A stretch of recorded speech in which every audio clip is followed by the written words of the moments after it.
السلام عليكم ورحمة الله وبركاته.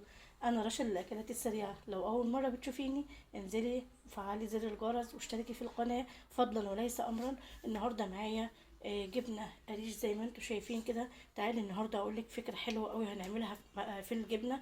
لو بتبوظ منك أو بتعمل ريم منك أو بتصفر منك، أنا جايبالك الحل، وحل بسيط إن شاء الله ومن غير أي تكلفة خالص. زي ما انتوا شايفين كده أنا معايا كمية من الجبنة ولسه كمان هجيب كمان، ومعايا شوية فلفل زي ما انتوا شايفين الوان، اي فلفل عندك عادي مفيش مشاكل. ومعايا كمان التركايه او الفكره اللي انا جايه بيها النهارده شرش اللبن، او لو ما عندكيش شرش من اللبن هنعمل بيه ايه هقولك برضو واحنا شغالين مع بعض. بس في الاول كده صلي على رسول الله صلى الله عليه وسلم. وهقول لكم دلوقتي همسك الشرش دوت هدفيه شويه على النار يا دوبك يدفى بس فقط لا غير، علشان ما يبقاش ساقع معانا في الجبنه.